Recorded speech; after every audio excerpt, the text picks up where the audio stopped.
sebelumnya, Slobiper mengajak teman-teman untuk menggunakan kondom sebagai upaya pencegahan infeksi menular seksual atau IMS. Apa sih infeksi menular seksual? Bahaya gak sih? Apa yang perlu dilakukan jika kita terkena infeksi menular seksual? Apakah harus putus sama pasangan? Nah guys, tonton video kita yang ini agar terjawab semua pertanyaan kalian.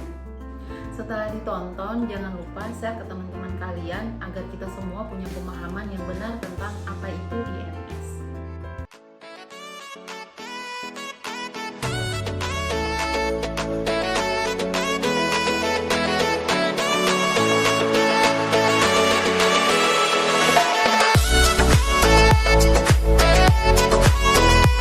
Infeksi menular seksual atau yang kita kenal dengan IMS merupakan infeksi yang ditularkan melalui kontak hubungan seksual, baik secara vaginal, anal, oral, oleh pasangan yang sudah terinfeksi sebelumnya. Tidak hanya melalui kontak hubungan seks, penularannya juga bisa melalui transfusi darah, penggunaan jarum suntik yang sama, juga dari ibu hamil ke janinnya. Apa aja sih infeksi menular seksual yang sering kita kenal? Ada kencing nanah atau gonore, ada juga sifilis atau raja singa, ada juga HPV, human papilloma virus, yang bisa menyebabkan kanker serviks dan kanker anal. Ada hepatitis, herpes, ada HIV, bakteri vagina, dan trichomonas. Apa sih gejala IMS itu? Gimana ya saya bisa tahu kalau saya itu tertular IMS? Nah, teman-teman, untuk gejala IMS sendiri itu tergantung patogennya, jenis kelaminnya, kontak seksualnya. Namun perlu diketahui nih teman-teman, untuk gejala IMS sendiri kadang dia tuh nggak menimbulkan gejala, bahkan gejalanya ringan. Nah, karena itu orang-orang tuh baru ketahui kalau oh saya tuh tertular IMS itu setelah ada komplikasinya. Umumnya gejalanya seperti keputihan abnormal pada wanita. Keputihan abnormal itu yang bagaimana sih? Tenang guys, di video selanjutnya Slobiper akan menjelaskan tentang keputihan yang normal dan keputihan yang abnormal bagi wanita. Gejala berikutnya adanya nyeri dan panas saat buang air kecil, adanya nyeri saat melakukan hubungan seksual, adanya benjolan di sekitar kemaluan, dan satu lagi, adanya ruam di badan juga merupakan salah satu tanda dari IMS loh. Jika hubungan seks dilakukan secara oral atau melalui mulut, maka gejalanya dapat berupa radang di tenggorokan dan juga sakit saat menelan. Jika hubungan seks dilakukan secara anal, maka gejalanya dapat berupa nyeri saat BAB dan bahkan keluar darah dari anus.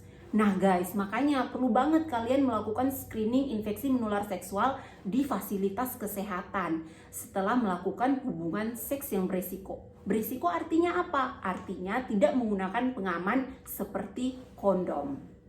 Teman-teman Slobiper harus tahu ya, screening IMS sangat penting untuk dilakukan. Walaupun IMS belum menunjukkan gejala, tapi penularannya masih terus berlanjut loh. Kalau kalian sayang sama pasangan kalian, jangan lupa dan jangan malu ya untuk pemeriksaan kesehatan seksual kalian masing-masing.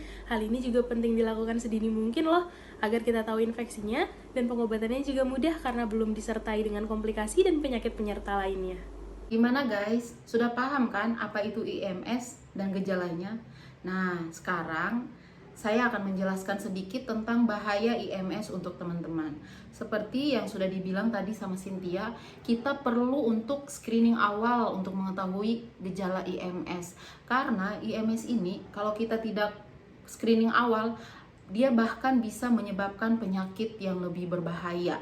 Contohnya, yang pertama, sifilis atau raja singa. Jika tidak diobatin, dia bisa menyerang sistem saraf pusat, yaitu otak, dan bahkan bisa menyebabkan kebutaan. Yang kedua, HPV atau human papilloma virus yang ditularkan melalui kontak seks, yang bisa menyebabkan kanker serviks pada wanita, kanker anal pada pria, dan juga kutil kelamin. Yang ketiga, bakteri vaginosis yang tidak disembuhkan dapat menyebabkan radang panggul, dan radang panggul ini bisa membuat seorang wanita sulit hamil. Yang keempat, gonorea atau yang kalian ketahui kencing nanah, yang tidak disembuhkan bisa menyebabkan infertilitas atau kemandulan baik pada pria maupun wanita. Dan tentunya penyakit ini juga bisa ditularkan oleh ibu hamil ke calon janin. Gimana guys? Masih malu untuk screening IMS? Pilihannya adalah gunakan kondom saat berhubungan seks. Dan segera lakukan screening IMS jika kalian lupa menggunakan pengaman, apalagi untuk kalian yang sering bergonta-ganti pasangan. Nah, nanti kalian ke Vaskes aja tuh untuk melakukan screening. Setelah itu kalian akan konsultasi sama dokter. Nanti dokter akan sarankan untuk pemeriksaannya. Setelah itu ada pemeriksaan lab. Dari pemeriksaan lab, kalau kalian positif, dokter akan segera memberikan obatnya. Tergantung dari jenis IMS kalian. Ada yang dikasih antibiotik, ada yang dikasih antivirus. Tergantung jenisnya tadi ya guys. Terus gimana sama HIV? Tenang, untuk HIV kalian bisa kok screening HIV sekarang di puskesmas gratis. Nanti tinggal kalian pergi ke puskesmas aja. Dan HIV sekarang udah ada obatnya loh guys. Itu namanya antiretroviral atau ARV. Dia kerjanya itu untuk menekan laju pertumbuhan virus. Jadi jangan takut ya, segera screening. Sebagai upaya pencegahan infeksi menular seksual seperti hepatitis, kalian bisa melakukan vaksin hepatitis. Dan untuk pencegahan infeksi menular seksual HPV, kalian bisa melakukan vaksin HPV loh. Sekian penjelasan dari Slobiper ya guys, semoga bermanfaat. Jangan lupa ikuti terus video-video dari kita karena akan ada info-info menarik lainnya. Thanks for watching, bye-bye!